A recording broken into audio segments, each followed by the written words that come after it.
Oke, para kaum rebahan, makhluk bumi, dan makhluk planet manapun kalian berada.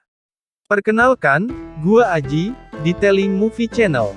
Gua doakan, semoga kalian semua dalam keadaan sehat walafiat, agar bisa fokus menyimak ocehan spoiler yang mana sebentar lagi akan gua dongengkan. Gua di sini akan mengulas sebuah film yang berjudul Casino Royale yang rilis pada tahun 2006 dan disutradarai oleh Martin Campbell dan Daniel Craig sebagai pemeran utama James Bond. Film ini merupakan film pertama Daniel Craig sebagai pemeran James Bond. Yang mana ada banyak sekali pemeran James Bond pada film-film sebelumnya.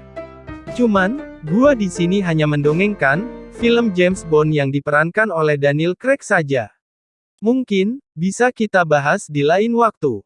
Film ini menceritakan kisah sepak bola, maksud gua, sepak terjang, seorang agen 00, yang diperankan oleh Babang Tampan, Daniel Craig sebagai James Bond, yang mana ia adalah seorang agen rahasia Inggris, di bawah naungan MI6, yang pada endingnya, James Bond selalu tak terkalahkan, walaupun dia sendirian menghadapi pasukan satu batalion. Namanya juga jagoan, pastilah menang. Baiklah, tak usah berlama-lama ngebacot di awal, kita langsung saja bahas alur ceritanya, dan selamat menonton.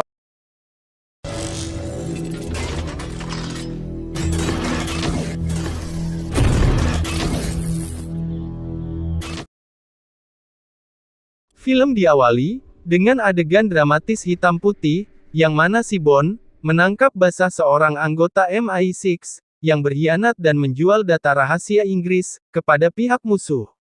Setelah bercakap sepatah dua patah, Bond tanpa basa-basi langsung mengheadshot pengkhianat tersebut hingga jatuh terjungkal ke belakang.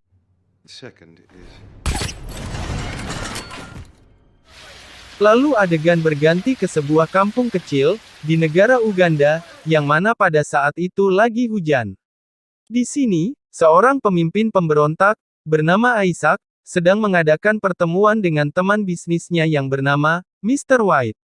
Mr. White, adalah perwakilan dari organisasi kriminal rahasia. Mr. White datang membawa Le Chiffre untuk bertemu dengan Isaac. Le Chiffre, adalah seorang bankir ilegal, yang tugasnya menyimpan uang, para penjahat kelas kakap, seperti Isaac. Setelah Le Chiffre menerima berkoper-koper uang dari Isaac, ia pun segera menelpon seseorang, dan berniat menggunakan uang tersebut, untuk bermain saham, tanpa sepengetahuan si pemilik uang. Betting against the market.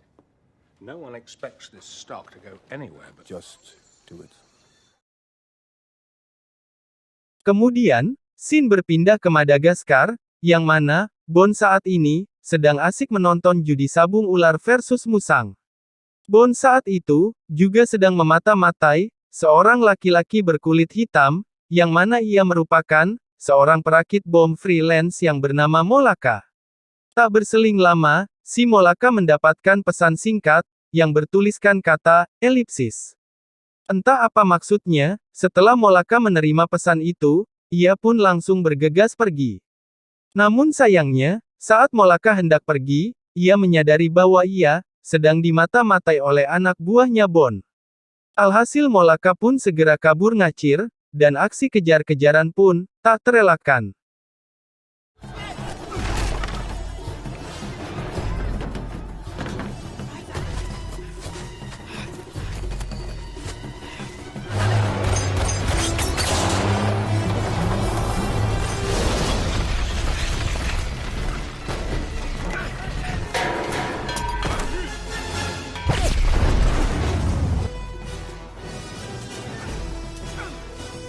Setelah Malaka ngacir seedan-edannya dari kejaran Bond, ia pun sampai di markas kedutaan negara lain, dan bersembunyi di dalam sana. Bond yang mengetahui keberadaan Malaka pun, tak tinggal diam. Bond ikut masuk ke markas kedutaan tadi, dan akhirnya dengan kebarbarannya, Bond berhasil menyeret Malaka sampai keluar markas kedutaan itu. Namun sial sekali, Bond terpojokkan, dan dikepung oleh anggota tentara, yang memang sedang berada di markas. Karena situasi dan kondisi yang tidak memungkinkan lagi, untuk Bond melawan semua tentara itu, akhirnya Bond memutuskan untuk menembak mati Malaka, dan kabur sendirian dari sana. Tetapi bukan James Bond namanya, jika ia tidak dapat apa-apa dari usahanya itu. Bond berhasil mengepet tas milik Malaka, dan memeriksa isi tas tersebut. Diketahui, di dalam tas itu terdapat sebuah bom rakitan, dan sebuah ponsel milik Malaka, yang berisikan pesan teks bertuliskan kata elipsis. Lanjut, scene berpindah lagi ke Inggris, dan Bond sedang melacak, asal dari pesan yang diterima Malaka. Diketahuilah, pesan itu dikirim dari seseorang yang berada di sebuah tempat, yang bernama Ocean Club. Tak lama waktu berselang, tiba-tiba saja, datang seorang wanita tua, dan ternyata Bond sedang berada di rumah bosnya sendiri, yaitu M. Bond masuk ke sana, tanpa izin kepada M. M pun memarahi Bond, atas kelancangannya yang telah masuk tanpa izin ke rumahnya, serta memakai komputer pribadi M, untuk melacak pesan tadi.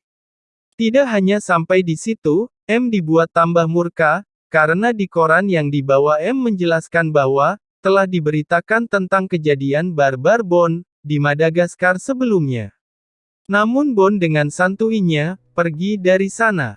Dengan egois dan kesombongannya, merasa sudah melakukan hal yang benar, tentang kebarbarannya di Madagaskar.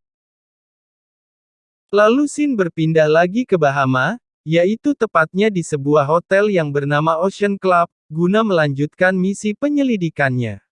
Sesampainya di sana, Bond secara diam-diam, langsung memeriksa CCTV hotel, dan mencocokkan waktu serta tanggal dikirimnya pesan di handphone milik Malaka. Bond akhirnya menemukan video CCTV yang menunjukkan, siapa pengirim pesan tersebut. Setelah mengetahui hal ini, Bond pun, langsung mendatangi resepsionis hotel, dan mendapatkan informasi bahwa, nama pengirim pesan tersebut adalah Alex Dimitrios. Alex Dimitrios, merupakan komplotannya Lechif, si bankir ilegal tadi. Ternyata, di sini diketahui juga, bahwa Lechif, adalah penjahat yang paling dicari oleh MI6, dengan kasus, penyimpanan uang pemilik para teroris, dan penjahat kelas kakap lainnya. Lanjut, Bond pun di sini berusaha mendekati Alex, dengan cara, ikut bermain poker bersama Alex. Di saat lagi asik bermain poker, tiba-tiba datanglah seorang wanita seksi nan cantik, menghampiri Alex. Di sini, diketahuilah bahwa, wanita itu adalah istrinya Alex. Alex kalah telak dari Bond, yang mana itu membuat Alex sangat kesal, lalu pergi dari meja poker, dengan wajah yang suram. Bukannya Alex pulang, setelah kalah judi, Alex malah pergi ke sebuah kapal mewah, di salah satu pelabuhan, dan bertemu dengan Lechif. Lechif meminta Alex mencarikan orang, untuk menggantikan posisi Malaka, yang mana, Malaka sudah dipensiunkan dini oleh Bond di Madagaskar sebelumnya. Di lain scene, ketika Alex sibuk di kapal, Bond memanfaatkan kesempatan itu, untuk mendekati istrinya Alex. Yang mana diketahuilah istri Alex itu, bernama Sola. Bukan James Bond namanya, jika tak mampu, membuat wanita secantik Sola, klepek-klepek tak berdaya, di pelukannya. Tanpa butuh waktu lama menggombal, Bond pun berhasil membawa Sola, ke dalam kamar hotel miliknya, dan bermesraan di sana.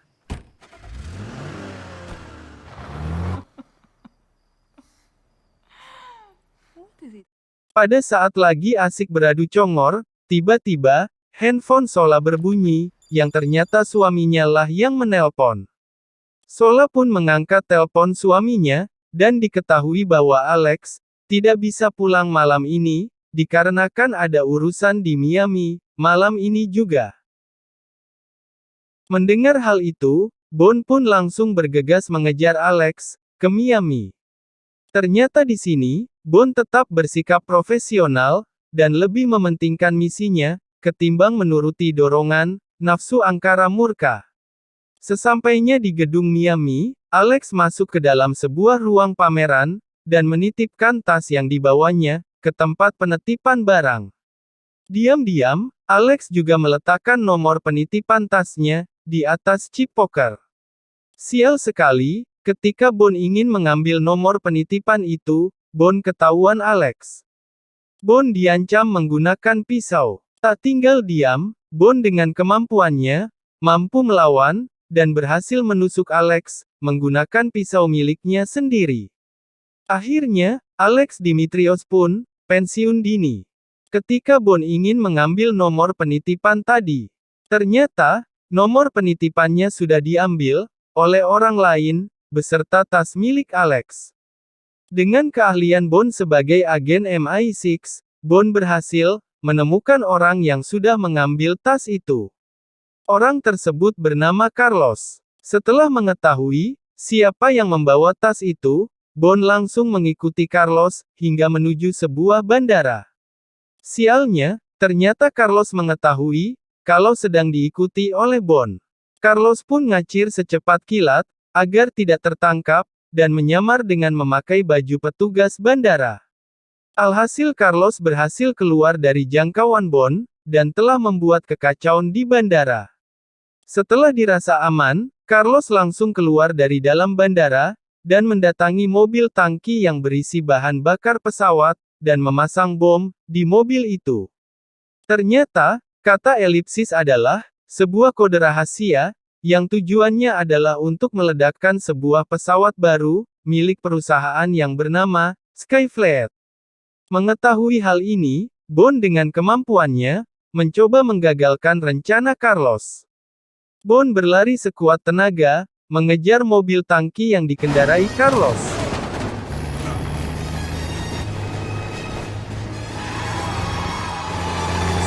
Bond berhasil masuk ke dalam mobil itu, dan perkelahian pun tak terelakkan.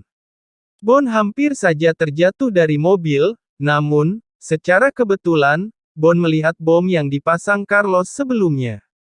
Perkelahian di dalam mobil pun berlanjut, hingga akhirnya, Carlos berhasil kabur dan melompat keluar mobil. Tersisa Bond yang masih di dalam mobil, ia mencoba menghentikan mobil, yang dengan kecepatan tinggi, akan menabrak pesawat. Namun, akhirnya dengan susah payah, Bond berhasil menghentikan mobil itu. Bond pun ditangkap oleh polisi bandara, karena sudah dianggap sebagai penjahat. Melihat hal itu, Carlos tersenyum dari kejauhan, dan memutuskan untuk meledakkan bom yang sudah dipasangnya di mobil tangki tadi. Setelah pemicu bom ditekan, tanpa Carlos sadari, ternyata bom itu sudah Bond ambil dan dipindahkan ke celana milik Carlos. Carlos pun pensiun dini. Scene berpindah di pinggir pantai. Di sini telah terjadi pembunuhan terhadap Sola. Pembunuhnya tidak lain dan tidak bukan adalah Le Chief sendiri. Dari sinilah MI6 akhirnya sadar bahwa Le Chief lah dalang di balik semua kejahatan yang telah terjadi.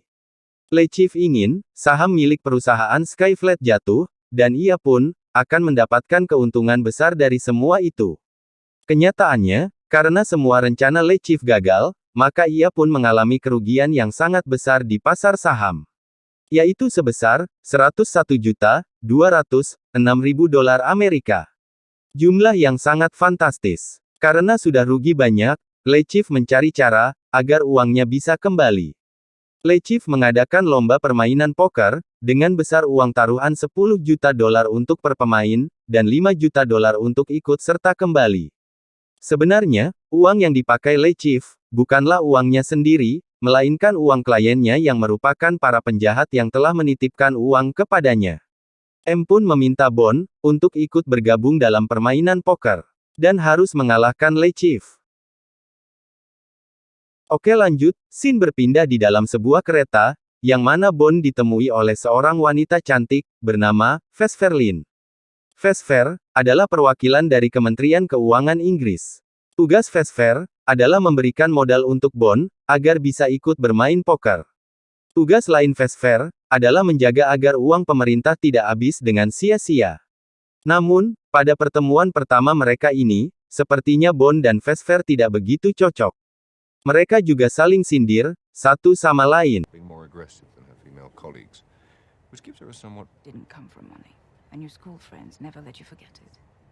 Now, having just met you, I wouldn't go as far as calling you a cold. Singkat cerita, mereka pun sampai di Montenegro, yaitu tempat diselenggarakannya permainan poker. Sesampainya di sana, mereka langsung check-in. Di sini, Bond dan Vesper menyamar sebagai pasangan suami istri. Setelah check-in, mereka langsung menemui Mathis. There isn't enough room for me and your ego. Mathis adalah agen MI6 yang bertugas sebagai mata-mata yang ditugaskan untuk membantu Bond dalam menjalankan misinya. Tanpa terasa, malam pun tiba. Para pemain poker berkumpul pada suatu ruangan, dan mereka pun diminta untuk memasukkan kata sandi pada pihak bank pemegang uang taruhan, guna keperluan keamanan. Akhirnya permainan pun dimulai. Dalam permainan ini, Bond terus memperhatikan gerak-gerik Lechif, dan membaca bagus atau tidaknya kartu yang dimiliki oleh Lechif. Saat ini, Bond sengaja mengalah, agar Lechif merasa senang. Tak terasa, permainan pertama pun berakhir. Bond secara diam-diam, memasukkan alat pelacak kecil, pada barang milik Lechif. Bond mengikuti Lechif sampai ke kamar hotelnya. Ternyata, Lechif telah ditunggu oleh Isaac, yang sedang marah, lantaran, uang yang ia titipkan telah lenyap, dipakai oleh Lechif untuk bermain saham. Lechif berjanji kepada Isaac, bahwa ia akan mengembalikan uang Isaac, setelah memenangkan permainan poker. Keributan itu pun diketahui oleh Bond. Bond mengurungkan niatnya untuk mendatangi Lechif. Karena tak sempat kabur, Bond pun berpura-pura menjadi tamu hotel yang sedang bermesraan, serta mencium Vesper. Tetapi sialnya, alat komunikasi yang terpasang di telinga Bond dilihat oleh anak buahnya Isaac. Bond pun ketahuan, dan perkelahian pun tak terelakkan antara Bond dan Isaac. Dengan kemampuan gelut dan kebarbaran yang dimiliki Bond, akhirnya Bond berhasil melumpuhkan semua anggota Isaac. Termasuk Isaac sendiri dibuat pensiun dini. Vesper yang masih berada di sana, langsung kembali ke kamar hotel, untuk menenangkan diri. Vesper shock, melihat langsung seseorang mati di depan matanya. Sedangkan Bond, setelah membersihkan diri, ia pun kembali ke meja poker untuk melanjutkan permainan. Setelah sesi permainan poker usai, Bond pun datang untuk menenangkan Vesper, dan mereka pun terlihat mulai akrab. Singkat cerita, permainan poker yang kedua pun dimulai. Yang mana, di sini Bond berencana untuk langsung mengalahkan Lechif. Bond sudah membaca gerak-gerik Lechif, dan menyimpulkan bahwa, kartu yang dimiliki oleh Lechif tidaklah bagus. Bond pun tanpa pikir panjang, langsung mempertaruhkan semua chip yang ia miliki, untuk dijadikan taruhan. Sial sekali bagi Bond, pada saat kartu dibuka, ternyata kartu yang dimiliki Lechif memang benar-benar bagus.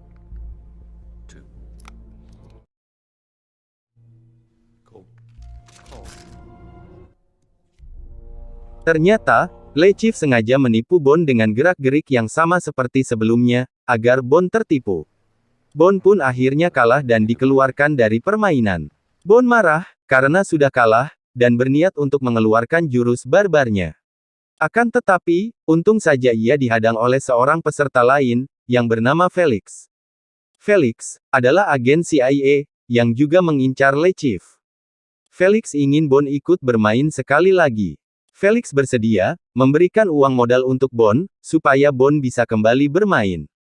Syaratnya, kalau Bond menang, maka Bond harus menyerahkan urusan penangkapan Lechif kepada CIA. Bond pun setuju. Dengan senang hati, Bond ikut kembali ke permainan. Di permainan kali ini, Bond sudah tidak gegabah lagi, dan bermain dengan sangat hati-hati. Namun, tanpa sepengetahuan Bond, ternyata minumannya sudah diracun oleh pacarnya Lechif. Setelah Bond sadar sudah diracun, Bond langsung pergi menuju mobil sportnya yang terparkir di luar. Lewat telepon, Bond yang sudah sekarat, dibantu tim MI6 mengobati dirinya sendiri. Mulai dari memasang alat kejut jantung, hingga menyuntikkan obat anti racun. Pada saat Bond sudah sangat sekarat, tim MI6 langsung meminta Bond untuk menekan tombol kejut jantung. Tapi sial sekali, ternyata ada satu kabel yang belum terpasang, dan tanpa sempat memasangnya, Bond pun langsung tak sadarkan diri. Untung saja, Vesper yang khawatir, datang menghampiri Bond, dan menghidupkan alat kejut jantungnya. Alhasil, Bond pun kembali tersadar. Bond, dengan santuinya, bergegas untuk kembali ke dalam permainan poker, bak seperti tidak terjadi apa-apa sebelumnya. I'm sorry. That last hand nearly killed me. Lanjut, di permainan terakhir ini, mereka bermain dengan sangat hati-hati, dan saling membaca gerak-gerik lawan agar tidak tertipu. Permainan pun berlangsung tegang, dan sengit. Hingga di detik-detik akhir permainan, tersisa 4 pemain melakukan all-in, termasuk LeChief dan Bond. Setelah itu, mereka pun membuka kartu satu persatu. Diketahui bahwa, kartu LeChief, lebih unggul dari 2 pemain lainnya. LeChief pun untuk sesaat, tersenyum bahagia. Akan tetapi, alangkah terkejutnya ia, ketika Bond membuka kartu. Ternyata, kartu yang dimiliki Bond, lebih unggul daripada kartu LeChief. Bak kata pepatah, sakit tapi tidak berdarah. LeChief pun kalah. Semua anggota Bond sangat bahagia. Sesuai kesepakatan, urusan LeChief ia serahkan kepada CIA. Sedangkan Bond, pergi makan malam bersama Vesper, untuk merayakan kemenangan. Pada saat mereka lagi asik makan, tiba-tiba saja, Vesper mendapat pesan dari Mathis, kalau ia diminta Mathis untuk segera menemuinya. Namun, di sini Bond merasa ada yang tidak beres dengan Vesper. Bond langsung mengejar Vesper. Dan benar saja, Vesper ternyata diculik, saat berada di luar hotel. Bond pun bergegas mengejar, menggunakan mobil sport kerennya, dengan kecepatan tinggi. Namun sial, pada saat tancap gas, setelah menikung, tiba-tiba Vesper yang sedang terikat, berada tepat di tengah jalan. Bond yang tak mampu untuk berhenti, langsung refleks banting setir ke arah kanan. Alhasil, Bond mengalami kecelakaan. Saat Bond sedang tak berdaya, LeChief muncul, dan membawa Bond beserta Vesper, ke markasnya. LeChief berkata, bahwa semua ini, adalah ulah dari Mathis yang berkhianat. Bond ditelanjangi, dan diikat pada sebuah kursi, yang di bagian bawah kursi telah dilubangi. Bond diinterogasi, dan disiksa dengan cara, dicambuk pada bagian rudal kemaluan andalannya. Yang mana, itu pasti sangat amat menyakitkan. Bond diminta untuk mengatakan password bank, yang telah ia masukkan pada saat, sebelum memulai permainan poker. Walaupun menerima siksaan, Bond tetap saja tidak mau mengatakannya. Untungnya, pada saat terakhir, tiba-tiba saja Mr. White datang, dan langsung meng-headshot LeChief, dan membiarkan Bond dan Vesper selamat. Singkat cerita, Bond pun dirawat di rumah sakit. Pada saat Mathis datang menjenguk Bond, tiba-tiba saja agen MI6 datang untuk menangkap Mathis, atas tuduhan pengkhianatan. Di sini, Bond dan Vesper sudah mulai saling suka dan sering bermesraan. Tak lama waktu berselang, datanglah pegawai bank yang menyimpan uang taruhan dan ingin mentransfer uang hasil kemenangan poker sebesar 100 juta dolar. Bond meminta Vesper untuk memasukkan password. Tetapi Vesper bilang ia tidak tahu passwordnya. Namun Bond, tetap meyakinkan Vesper, bahwa ia bisa menebaknya. Dan benar saja, ternyata passwordnya itu adalah nama Vesper sendiri. Jadi sejak awal Bond memang memakai nama Vesper untuk password banknya. Setelah Bond sembuh dan semua urusan selesai, mereka memutuskan untuk berlibur, menuju Venesia, Italia. Everyone except you.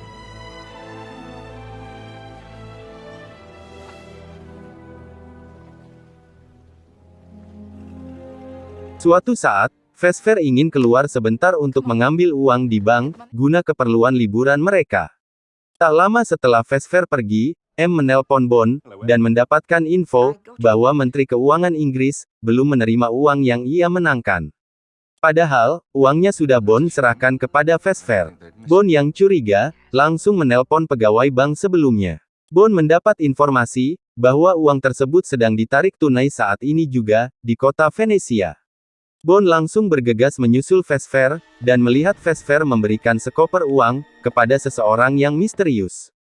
Sialnya, Bond ketahuan, dan baku tembak pun tak terhindarkan. Bond mengejar Vesper hingga sampai ke rumah terapung yang tidak berpenghuni. Bond tahu, kalau ia sudah ditunggu oleh penjahat di dalam rumah itu. Tidak habis akal, Bond menembak salah satu pelampung rumah dan membuat rumah menjadi oleng dan mulai tenggelam secara perlahan. Bond memanfaatkan keadaan itu, untuk mengalahkan semua lawannya. Setelah Bond berhasil mengalahkan semua lawannya, ia menemukan Vesper yang sedang terjebak di dalam lift. Vesper memutuskan, untuk mengunci dirinya sendiri dalam lift yang akan tenggelam. Vesper merasa malu kepada Bond, yang sudah ia hianati. Bond pun sekuat tenaga, berusaha mengeluarkan Vesper dari dalam lift yang sudah mulai tenggelam. Namun sayangnya, Bond terlambat. Vesper sudah tidak bernyawa lagi, pada saat Bond berhasil mengeluarkannya.